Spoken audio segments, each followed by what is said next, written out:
नमस्कार। कार्यक्रम भूमिमा प्रविधि र सुशासनमा यहाँलाई हार्दिक स्वागत छ।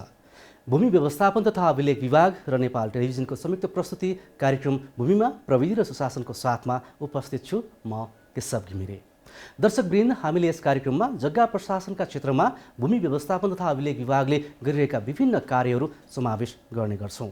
आजको अङ्कमा पनि विभाग मातहतका कार्यालयका प्रदेश स्तरीय समीक्षा गोष्ठी र अर्कोतर्फ विभागको तर्फबाट जग्गा प्रशासनका क्षेत्रमा के कस्ता कार्यहरू भइरहेका छन्, आगामी दिनका योजनाहरू के कस्ता छन् र तिनको समाधानका लागि के कसरी प्रयास भइरहेका छन्, यसै विषयमा सम्बन्धित रहेर गरिएको कुराकानी तपाईँ माझ प्रस्तुत गर्नेछौँ।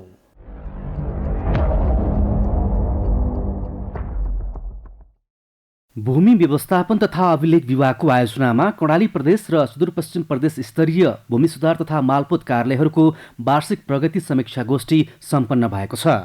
विभागका महानिर्देशक पिताम्बर घिमिरेको अध्यक्षता, भूमि व्यवस्था, सहकारी तथा गरिबी निवारण मन्त्री शशि श्रेष्ठको प्रमुख आतिथ्यता र मन्त्रालयका सचिव गणेश प्रसाद पाण्डेको उपस्थितिमा 2078 साल माघ 7 गते जुम मार्फत गोष्ठी सम्पन्न भएको हो। कार्यक्रममा प्रमुख अतिथि भूमि व्यवस्था, सहकारी तथा गरिबी निवारण मन्त्री श्रेष्ठले सेवाग्राहीको सन्तुष्टि नै मन्त्रालयको सफलता रहेको भन्दै काममा दत्तचित्त भई लाग्न निर्देशन दिनुभयो। काम गर्ने सिलसिलामा तपाईहरुले अब राजनीतिक अथवा कुनै पनि कुराको दबाव र प्रभावमा नपर्नुस्, कहीँ पनि केही पनि दबावमा नपर्नुस्, गर्नुपर्ने जनताको सेवा निष्पक्ष ढङ्गबाट गर्नुस् र त्यो दबाव कहीँबाट आउँदा अनुचित दबाव यदि तपाईहरुलाई आउँछ भनेदेखि त्यसको जानकारी यदि मन्त्रालयलाई गराउनु भयो भनेदेखि त्यसको समाधानको लागि पनि हामी तत्पर छौं भन्ने कुराहरू राख्न चाहन्छु।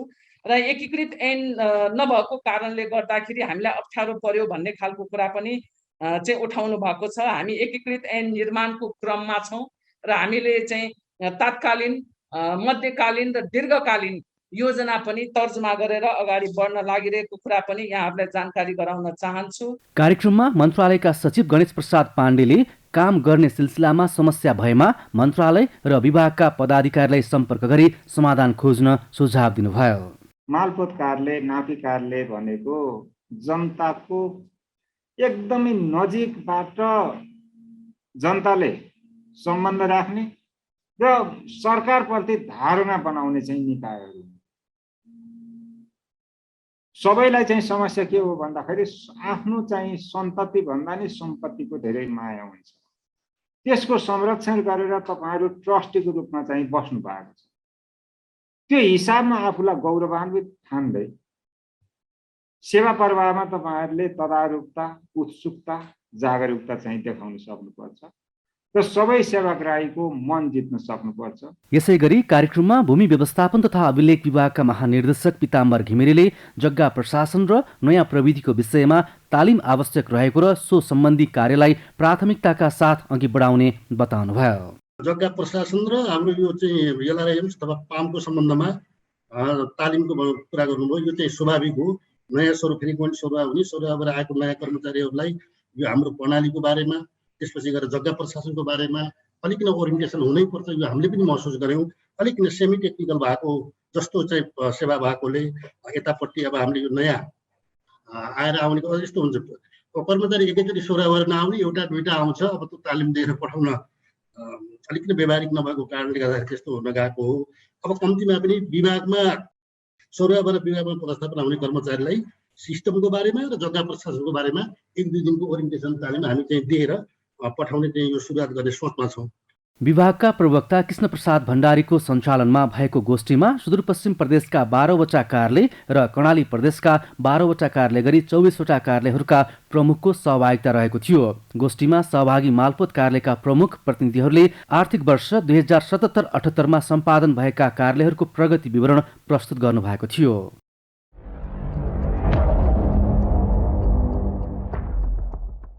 भूमि व्यवस्थापन तथा अभिलेख विभागको आयोजनामा मालपोत कार्यालय शिखरकोट मकवानपुरमा 2078 साल पौष 28 र 29 गते र मालपोत कार्यालय दोलखामा माघ 4 र 5 गते पब्लिक एक्सेस मोडल पाम तालिम सम्पन्न भएको छ।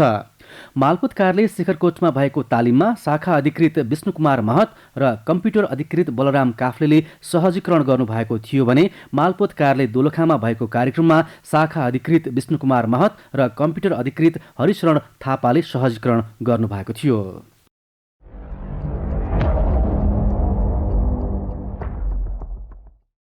भूमि व्यवस्थापन तथा अभिलेख विभागको आयोजनामा लुम्बिनी प्रदेश स्तरीय भूमि सुधार तथा मालपोत कार्यालयहरूको वार्षिक प्रगति समीक्षा गोष्ठी सम्पन्न भएको छ। 2078 साल पुस 9 र 10 गते बुटवलमा गोष्ठी सम्पन्न भएको हो। कार्यक्रममा भूमि व्यवस्थापन तथा अभिलेख विभागका महानिर्देशक पिताम्बर घिमिरेले जग्गा प्रशासनको क्षेत्रमा सूचना प्रविधिको प्रयोगले विभागले ठूलो उपलब्धि हासिल गरेको बताउनुभयो। यहाँसम्म आउँदा निजी क्षेत्रले अथवा त्यो क्षेत्रको एउटा विज्ञता भएको संस्थाले हामीले तिनीहरूले प्रयोग गरेको आइसिटी प्रयोग गरेर जुन किसिमले अगाडि बढेका छौँ त्यो राम्रो छ, ठिक छ। तिनीहरू केही अवार्ड गर्न लायक छ भनेर केही पुरस्कृत गर्नु र आफैमा ठुलो उपलब्धि हो। किनभने यत्रो लिगेसीको एउटा परम्परागत ढङ्गले चलेको हाम्रो कार्यालयको नोट श्रेष्ठता खाता पाता ती सबै हेर्दाखेरि त्यस्तो मालपोतलाई त्यस्तो भूमि सुधार कार्यालयहरूलाई अहिले तपाईँको देशभरि नै एलआरआईको सिस्टम लागू गरेका छौँ। भू सम्बन्धी सूचनाहरूलाई भू सम्बन्धी अभिलेखहरूलाई सबैलाई चाहिँ हामी स्क्यानिङ गरेर एउटा डिजिटाइज गरेका छौँ। यो चाहिँ शान्तिको उपलब्धि होइन जस्तो मलाई पनि लाग्छ। कार्यक्रममा भूमि व्यवस्था सहकारी तथा गरिबी निर्माण मन्त्रालयका उपसचिव लगायतले मन्तव्य राख्नु भएको थियो। हाम्रो जुन शैली छ ल्यान्ड एडमिनिस्ट्रेसनको शैली त्यसमा केही फरक गर्नुपर्ने हो कि अब अहिले समयका अनुसार जुन नयाँ प्रविधिहरूको जुन इन्ट्रोड्युस भएको छ नयाँ टेक्नोलोजीमा हामी आइराखेका छौँ। हाम्रो नयाँ मेथोलोजीहरू छन्। हाम्रो नयाँ चाहिँ नि माग छ, शुद्धताको माग त्यसै गरिकन छ। त्यो कुरासँग हामी कम्पार्टेबल हुन सकिराखेका त छैनौँ। साग त्यसमा केही पो छ कि हामी जतिसुकै मिहिनेत गर्दाखेरि पनि हामीले सोचे जस्तो परिणाम दिन सकिराखेका छैनौँ अथवा पब्लिकले जुन किसिमको सेवा प्राप्त गर्नुपर्ने थियो त्यो किसिमको सेवा प्राप्त गर्न सकिरहेका छैन। सरकारी कुरो हो सार्वजनिक कुरो भनेर डिस्ट्रिक्ट छुट्याउने आधार पनि हामीसँग छैन। त्यस कारणले सरकारी सार्वजनिक जग्गाको लगत बनाएर प्रोफाइल तयार गर्ने कार्य पनि प्रदेश सरकारले अगाडि बढाउन खोजिरहेको छ। त्यो पनि स्थानीय तहको समन्वयमा र स्थानीय तह आफैले फेरि त्यसमा फेरि सक्दैन। फेरि मालपोत कार्यालय नापी कार्यालयको भूमिका त्यहाँनिर पनि आवश्यक पर्छ। कार्यक्रममा भूमि व्यवस्थापन तथा अभिलेख विभागका निर्देशकहरू कृष्ण प्रसाद भण्डारी, रोशन शङ्कर घिमिरे, सुमना अर्याल लगायतको उपस्थिति रहेको थियो। विभागका शाखा अधिकृत विष्णुकुमार महत र नापी अधिकृत सुशीला कार्कीले सहजीकरण गर्नुभएको कार्यक्रममा लुम्बिनी प्रदेशका 22वटा भूमि सुधार तथा मालपोत कार्यालयका प्रमुख मालपोत अधिकृत तथा कार्यालय प्रमुखहरूले आफ्नो कार्यालयको आर्थिक वर्ष 2077-78 को वार्षिक प्रगति समीक्षा प्रस्तुत गर्नुभएको थियो।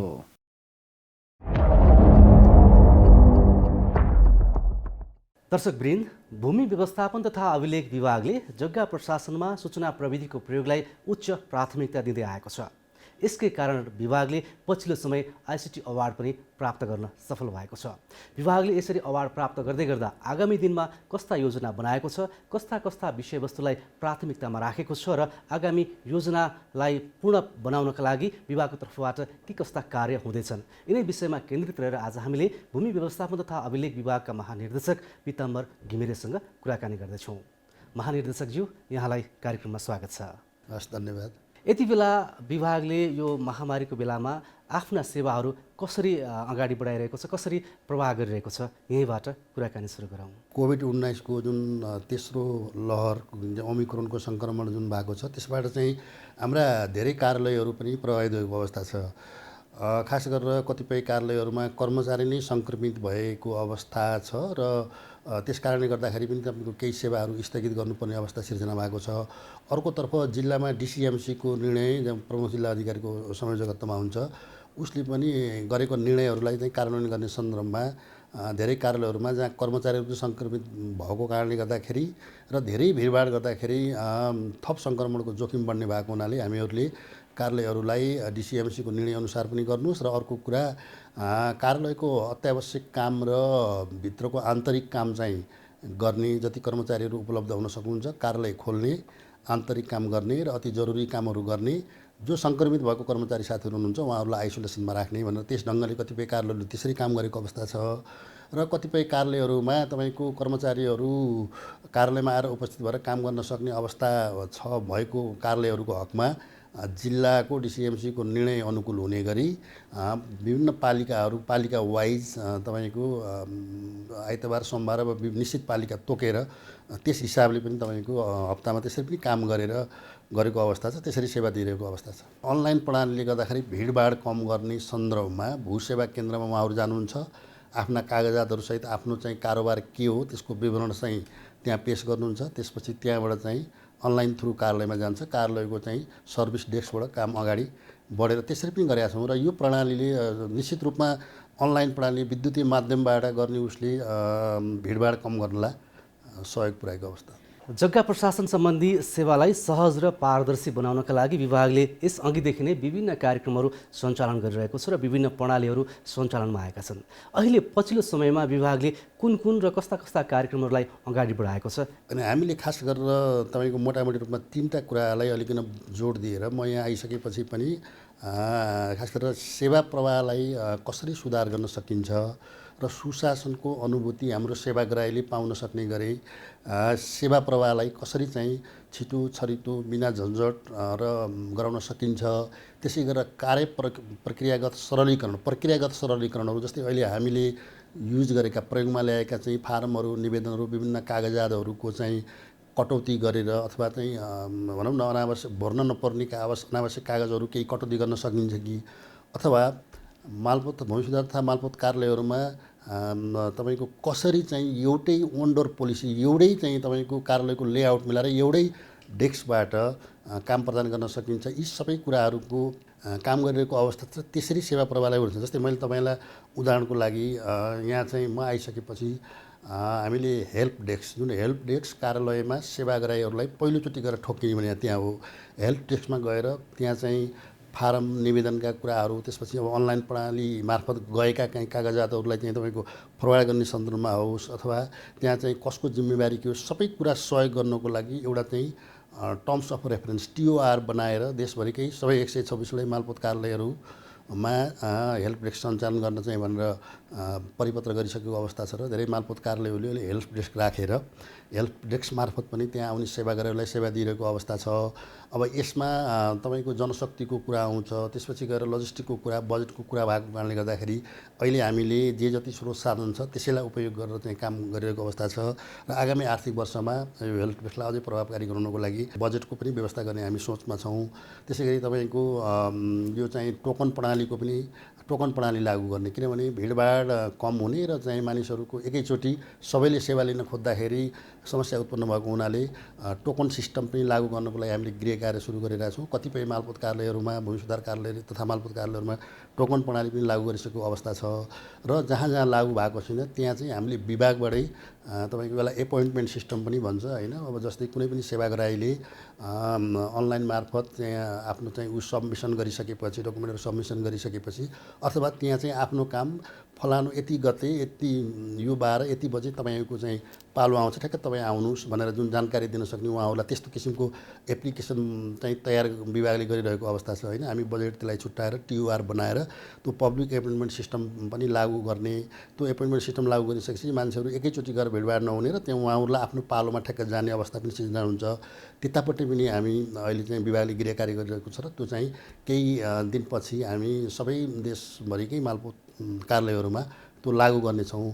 त्यसै गरी अर्को तपाईँको फाइल ट्र्याकिङ सिस्टम पनि हामी प्रयोगमा ल्याउन भनेर त्यसमा पनि वर्कआउट गरिरहेको अवस्था छ र डेभलपरहरूसँग छलफल गरेर अहिलेलाई चाहिँ कम्तीमा पनि काठमाडौँ उपत्यकाभित्रका कार्यालयहरूमा त्यो चाहिँ फाइल ट्र्याकिङ सिस्टम हो भने कुनै पनि सेवाग्राहीलाई आफ्नो फाइल कार्यालयमा चाहिँ सबमिट गरिसकेपछि त्यो फाइल कहाँ कुन तहमा गएको छ र कति बेर निर्णय हुन कति समय लाग्छ, त्यसपछि आफ्नो काम कति बेर भइन्छ त्यो बाहिरी स्क्रिनमा देखिने गरी एउटा त्यस्तो किसिमको सिस्टम पनि डेभलप गर्दैछौँ। त्यसै गरेर जग्गा प्रशासनको अघि मैले भने नि जग्गा प्रशासनलाई अझै प्रक्रियागत सरलीकरण गरेर यसलाई अझै कसरी हामी चाहिँ सहज बनाउन सकिन्छ भन्नेपट्टि पनि हामी लागिरहेका छौँ। यसको लागि मैले विभागको निर्देशकको संयोजकत्वमा अहिलेको एक्जिस्टिङ जग्गा प्रशासनका हाम्रा जुन कार्यविधिहरू छन्, जुन कार्य प्रक्रिया छ जुन हाम्रो, त्यसमा चाहिँ के कति सरलीकरण गर्न सकिन्छ भनेर उहाँको संयोजकत्वमा एउटा अध्ययन समिति गठन गरेको अवस्था छ र उहाँले अब रिपोर्ट दिने चरणमा छ। त्यो रिपोर्ट आइसकेपछि हामीले थप जग्गा प्रशासनसँग सम्बद्ध सेवालाई अझ सरलीकरण गर्नको लागि त्यतापट्टि हामीले त्यसलाई चाहिँ कार्यान्वयनमा ल्याउने सोच पनि अगाडि बढाएका छौँ। अनि जग्गा प्रशासनसँग सम्बन्धित तपाईँको कार्यविधिहरू, कानुनहरू, निर्देशिकाहरू जुन छन्, खास गरेर जग्गा प्रशासनसँग सम्बन्धित कार्यविधि र निर्देशिकाहरू, यिनीहरू अलि हाम्रो पुरानो भएको हुनाले यी कार्यविधि र निर्देशिकालाई पनि अहिलेको हाम्रो देवानी संहिता 2074 लगायत अन्य कानुनी व्यवस्थालाई पनि तपाईँको मध्यनजर राखेर यी चाहिँ अपडेट एउटा यिनीहरूलाई संशोधन र परिमार्जन गरेर एउटा एकीकृत निर्देशिका र कार्यविधि ल्याउनेतर्फ पनि हाम्रो कार्यदल गठन भएर काम गरिरहेको छ। त्यो पनि छिटै हामी विज्ञ मार्फत के अरे विभागले त्यो तयार गर्ने अवस्थामा छ। र यो बाहेक त तपाईँको यो जग्गा प्रशासन क्षेत्रमा खास गरेर कानुनी कुरा, नीतिगत कुरामा हाम्रो मन्त्रालयले मागेका सूचनाहरू, तथ्यहरू हाम्रो कार्यालयमा काम गर्दाखेरि हामीले अनुभवको आधारमा जे चाहिँ गरेका छौँ ती कुराहरूलाई पनि समेत राखेर मन्त्रालयलाई नीतिगत र कानुनी परिमार्जनको लागि हाम्रो तर्फबाट पनि लेखेर पठाउने भनौँ न त्यस किसिमको चाहिँ एउटा इनपुट दिने काम पनि गरिरहेको अवस्था छ। यसरी समग्रमा हामीले यो चाहिँ सेवा प्रवाहलाई कसरी सुधार गर्ने, कसरी छिटो छरितो बनाउने, जसबाट चाहिँ हाम्रो सेवाग्राहीले सुशासनको अनुभूति लिन सकुन् भनेर समग्र चाहिँ यी कामहरू विभागले अगाडि बढाएको अवस्था छ। विभागले एकातर्फ आफ्ना सेवाग्राहीहरूलाई सन्तुष्ट पार्नका लागि आफ्नो तर्फबाट गर्न सक्ने विभिन्न भूमिकाहरू पनि निर्वाह गर्दै आइरहेको छ र त्यो अनुसार जग्गा प्रशासनमा सूचना प्रविधिको प्रयोग पनि भइरहेको छ। तर पछिल्लो समय तपाईँ आइसकेपछि भूमि व्यवस्थापन विभागको तर्फबाट मातहतका कार्यालयहरू, भूमि सुधार तथा मालपोत कार्यालयका प्रमुखहरूसँग कार्य सम्पादन सम्झौता गर्नुभएको छ। यो कार्य सम्पादन सम्झौताको उपलब्धि के रहन्छ र यो आवश्यकता किन महसुस गरियो? कार्य सम्पादन सम्झौतामा खास गरेर के हुन्छ भने भूमि सुधार तथा मालपोत कार्यालयको प्रमुखले एक वर्षभरिमा आफूले चाहिँ गर्नुपर्ने कामहरू के हुन् तिनीहरूको सबै चाहिँ किटानीको साथ चाहिँ कामहरू चाहिँ उल्लेख गरिएको हुन्छ।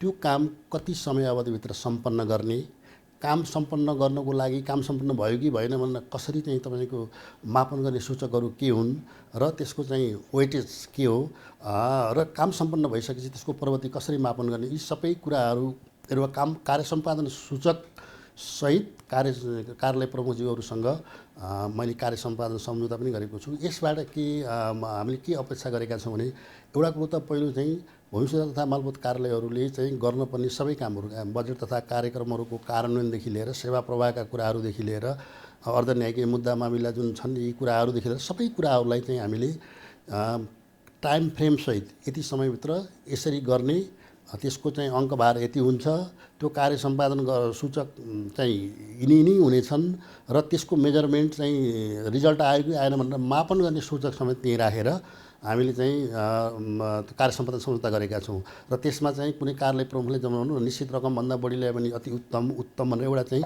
क्लासिफिकेसन गरेका छौँ। यस हिसाबले के भने सबै कार्यालय प्रमुखहरू बीच एउटा राम्रो गर्नको लागि आफूलाई तोकिएका कामहरू, कार्य सम्पादन सम्झौतामा उल्लेख भएका कामहरू समयमै सम्पादन गर्नको लागि उहाँहरूलाई चाहिँ एउटा प्रतिस्पर्धाको भावना विकास हुन्छ। आफूले गर्ने कामको अलरेडी उहाँहरूलाई चाहिँ जानकारी हुन्छ र कुन समय अवधिभित्र मैले त्यो काम सम्पादन गर्नुपर्ने हुन्छ भन्ने कुरो उहाँहरूलाई एउटा कम्पिटिसन हुन्छ र प्रतिस्पर्धाको वातावरण सिर्जना गरेर हामीले बजेट तथा कार्यक्रममा उल्लेखित वार्षिक कार्यक्रमहरू र अरू नियमित सेवा प्रवाहका कामहरू पनि टाइम बााउन्ड सहित तपाईँको गर्ने एउटा सकारात्मक प्रतिस्पर्धाको वातावरण सिर्जना हुन्छ र त्यसबाट चाहिँ त्यसको उद्देश्य पनि मकसद पनि कार्य सम्पादन र अहिलेको सेवा प्रवाहमा सुधार गर्नु नै हो। महानिर्देशकज्यू, जसरी पछिल्लो समय विभागले अवलम्बन गरेको अनलाइन प्रणाली छ त्यसले गर्दाखेरि विभागले आइसिटी अवार्ड प्राप्त गर्न पनि सफल भएको छ। यसको लागि यहाँलाई बधाई पनि दिन चाहन्छु।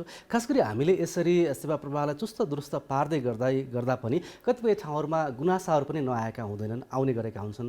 हामीले लागू गरेका विभिन्न सिस्टमहरू अथवा प्रणालीहरूमा कहीँ कतै ढिलासुस्ती भएको, आज हुनुपर्ने काम अर्को दिन आउनुपर्ने त्यस्तो खालको गुनासोहरू पनि छ। यसबारेमा के भन्नुहुन्छ? खास गरेर हाम्रो 3वटा प्रणाली छ। एउटा भनेको LRIMS भन्छ, त्यो हाम्रो चाहिँ land information record management system र त्यस अन्तर्गत पनि हाम्रो अब सबै कामहरू त्यो प्रणाली मात्र अनलाइन मार्फत हुन्छ। अर्को चाहिँ पाम भन्छ पब्लिक एक्सेस मोडुल। यसमा चाहिँ खास गरेर भूसेवा केन्द्रहरूबाट सेवाग्राहीले आफ्नो चाहिँ जग्गाको रजिस्ट्रेसन नामसारी लगायतका यी सबै विषयहरूमा भूसेवा केन्द्रमा जान्छ र त्यही पाम युज गरेर अनि त्यस मार्फत अनलाइन उसले चाहिँ एप्लिकेसन त्यहाँबाट दिन्छन् भूसेवा केन्द्रहरूबाट। अनि त्यसपछि एलआरआइएम्समा गइसकेपछि सर्भिस डेस्कबाट त्यो अगाडि बढाएर त्यसरी काम हुने गरेको छ है। दुईवटा। अब अर्को चाहिँ डिएमएस भनेको चाहिँ डकुमेन्ट म्यानेजमेन्ट सिस्टम भनेको छ, जुन हाम्रा नागरिकका सम्पत्तिहरूको चाहिँ एउटा ब्याङ्क जस्तो चाहिँ भूमि सुधार तथा मालपोत कार्यालय भनेको, त्यहाँ रहेका उहाँ नागरिकका सम्पत्तिका श्रेष्ठताहरू मोठहरू र सबै डकुमेन्टहरूलाई डिजिटली स्क्यानिङ गरेर त्यो डिएमएसमा चाहिँ हामीले राख्छौँ। डिएमएसमा राखिसकेपछि डिजिटल अभिलेख हुन्छ र त्यो सुरक्षित हुन्छ र चाहेको बेलामा हामी खोज्न तुरुन्त सक्छौँ। यस किसिमले हामीले प्याम अनि एलआरआइएमएस र डिएमएस भनेर यसरी चाहिँ तीनवटा चाहिँ एउटा विद्युतीय प्रणाली प्रयोगमा ल्याएको छौँ। यो प्रविधिको कहिलेकाहीँ ढिलाइ हुने, अब यो नेटको समस्या अथवा सर्भरको चाहिँ क्यापासिटीको कुरा, यसले गर्दाखेरि अलिक किन तपाईँको जति स्पिडमा चाहिँ हुनुपर्ने हो यो चाहिँ भन्ने कुरा अब कहिलेकाहीँ यसमा अलिक किन यसको पनि क्यापासिटी नै कम भएर हो है। त्यो भएको हुनाले कहिलेकाहीँ सर्भर स्लो हुने, नेटको समस्या हुने कारणले गर्दाखेरि केही ठाउँहरूमा कहिलेकाहीँ त्यस्ता समस्याहरू आएका छन्। त्यो चाहिँ हामीले त्यसमा विभाग चाहिँ जानकार पनि छ र यही समस्यालाई मध्यनजर राखेर र यस्तो अवस्थालाई हुन नदिनको लागि अहिले हामीले दुईवटा कामहरू गरेका छौँ विभागले। खास गरेर चाहिँ हार्डवेयरको अपग्रेडेसन गर्ने, अहिले मौजुदा जुन हामीसँग चाहिँ यो सूचना प्रविधि जुन हामीले अवलम्बन गरेका छौँ यसमा आवश्यक पर्ने हार्डवेयरको सामानहरू खरिद गरेर यसको क्यापासिटी इन्हान्स गर्नको लागि सबै चाहिँ हार्डवेयरको सामानहरू किन्नलाई खरिद प्रक्रियामा गइसकेको छ। खरिद प्रक्रियाको चरणमा गइसकेपछि मलाई लाग्छ यो आर्थिक वर्षभित्र हामीले त्यो हार्डवेयरको सामानहरू सबै ल्याएर त्यसलाई चाहिँ इन्स्टलेसन गरेर त्यो कमिसनिङ पनि गर्छौँ, काम सुरु गर्छौँ। त्यसबाट यो चाहिँ अहिलेको हाम्रो चाहिँ यो प्रणालीको क्यापासिटी चाहिँ इन्हान्स हुन्छ र त्यसपछि यो अहिलेको केही स्लो देखेर अलिकति समस्या चाहिँ टाइमली अथवा नहुने छन्, यसको स्पिड गति बढ्छ। गति बढिसकेपछि यो समस्या पनि निराकरण हुन्छ। त्यसको साथसाथै अर्को चाहिँ हामीले सफ्टवेयरको सन्दर्भमा पनि अहिलेको हाम्रो सफ्टवेयरमा के सुधार गर्न पर्छ भनेर सफ्टवेयरको सन्दर्भमा पनि हाम्रो सरकारवालाहरू निकायहरूसँग पनि छलफल काम गरिसकेको अवस्था छ। त्यसपछि गएर हाम्रै चाहिँ कार्यालयहरूमा काम गर्दाखेरि सफ्टवेयरको पार्टमा के समस्या देखिएका छन्, के सुधार गर्नुपर्छ, थप सम्बोधन गर्नुपर्ने विषय के हुन् भनेर यी विषयहरूलाई पनि छलफल गरिसकेपछि समस्या आइडेन्टिफाई भएको छ र त्यसलाई सम्बोधन गर्ने गरी हाम्रो चाहिँ प्राविधिक साथीहरूले स्पेसिफिक बनाउँदै हुनुहुन्छ र हामी छिटै पनि सफ्टवेयरको पनि अपग्रेडेसन प्रक्रियालाई अगाडि बढाउँछौँ। यसरी हार्डवेयर र सफ्टवेयरको दुवै प्रक्रियालाई हामीले अगाडि बढाइसकेपछि यो आर्थिक वर्षभित्रमै यो अहिलेको सिस्टममा जुन अलिकति चाहिँ ढिला देखिएको छ, केही समस्याहरू बिचमा आउने, यसलाई पनि हामी निराकरण गर्न विभाग चाहिँ लागि परेको छ। समय परिवर्तन हुँदै गर्दाखेरि अब डिजिटल सिस्टमहरूमा पनि केही फेरबदल गर्नुपर्ने होला अथवा हामीले जुन ल्याइरहेको सफ्टवेयर अथवा हार्डवेयरहरूमा पनि केही अपग्रेड गर्नुपर्ने हुन्छ होला। यसरी हामीले आफूले सेवा प्रवाह गर्दै गर्दा हाम्रो आन्तरिक जनशक्ति यसमा अभ्यस्त छ कि छैन, अथवा अभ्यस्त छैन भने त्यसको लागि थप पारदर्शी अथवा उनीहरूलाई तालिमहरूको लागि विभागतर्फबाट के कस्तो व्यवस्था भइरहेको छ? अहिले त्यस्तो जनशक्तिको त्यस्तो चाहिँ अभाव भएरै काम रोकियो भन्ने अवस्था छैन होइन। जनशक्ति हामी मेहनत गरिरहेका छौँ तर हामीलाई पर्याप्त छैन। जनशक्तिको पूर्तिको लागि पनि पहल अगाडि बढाइरहेका छौँ। र अर्को कुरो तपाईँले भन्नुभयो, स्वाभाविक रूपमा हाम्रो चाहिँ ट्रेडिसनली चलेको जग्गा प्रशासन मालपोत प्रशासनमा हामीले चाहिँ इन्ट्रोड्युस गरेको यो चाहिँ प्रविधि जुन अनलाइन यसमा चाहिँ तालिमको आवश्यकता छ। जनशक्तिहरूलाई पनि तपाईँको त्यसमा अभ्यस्त बनाउनु पर्ने हुन्छ र यसलाई मध्यनजर राखेरै हामीले यो आर्थिक वर्षको कार्यक्रममा पनि एलआरआइएम्स र पाम सम्बन्धी स्थानीय जनप्रतिनिधिदेखि लिएर स्थानीय स्तरको कर्मचारीहरू, हाम्रै अफिसका कार्यालयका कर्मचारीहरूलाई चाहिँ एलआरआइएम्स र पाम सम्बन्धी तालिमहरू विभागले चाहिँ चलाइरहेको अवस्था छ। अन्त्यमा विभागीय प्रमुख रूपमा तपाईँले विभिन्न भूमि सुधार तथा मालपोत कार्यालयका प्रमुख अथवा आम नागरिकहरूको लागि सुझाव सल्लाह निर्देशन के रहन्छ जग्गा प्रशासनलाई अझ चुस्त र पारदर्शी बनाउनको लागि? हाम्रो कार्यालयबाट हुने काम बिना झन्झट छिटो छरितो रूपमा होस् भनेर विभाग र कार्यालयहरू पहल गरेका छौँ। हामीले चाहिँ जनगुनासो व्यवस्थापनको लागि पनि विभागमा चाहिँ विभिन्न माध्यमहरूबाट तपाईँको हटलाइन टेलिफोनको माध्यमबाट अथवा हाम्रै चाहिँ तपाईँको महानिर्देशक निर्देशकको मोबाइल नम्बरहरू, त्यसपछि गएर हाम्रो चाहिँ वेब पेजहरू अनि फेसबुकहरूबाट पनि तपाईँको हामी कमेन्ट लिने, उहाँहरूका गुनासो सुन्ने र त्यस्ता समस्याहरूलाई तत्काल सम्बोधन गर्ने गरी सबै गरिरहेको छ। कार्यालयहरूमा सूचना अधिकारीहरूको व्यवस्था गरेका छ, नोडल अफिसरको व्यवस्था गरेका छौँ। विभागमा पनि तपाईँको गुनासो अधिकृत को व्यवस्था गरेका छौँ, प्रवक्ताको व्यवस्था गरेका छौँ। यी हिसाबले चाहिँ हामी यो सेवालाई छिटो सरितो बन्न गरेका छौँ र यसमा सबैको साथ र सहयोग चाहिन्छ। यो महत्त्वपूर्ण समयको लागि यहाँलाई धेरै धेरै धन्यवाद छ। हस्, धन्यवाद तपाईँलाई। दर्शकवृन्द, आज हामीले भूमि व्यवस्थापन तथा अभिलेख विभागले जग्गा प्रशासनका क्षेत्रमा गर्दै आएका काम कारबाही र आगामी योजना र अझै थप पारदर्शी अथवा सुशासन योग्य बनाउनको लागि विभागको तर्फबाट के कस्ता कार्यहरू हुँदैछन् यो विषयसँग सम्बन्धित रहेर विभागका महानिर्देशक पिताम्बर घिमिरेसँग गरेको कुराकानी तपाईँमाझ प्रस्तुत गऱ्यौँ। आजका लागि कार्यक्रमको समय यति नै। तपाईँ हाम्रो भेट आगामी श्रृङ्खलामा नयाँ विषयवस्तुका साथ हुनेछ। तबसम्मको लागि हामी सबैलाई बिदा दिनुहोस्। नमस्कार।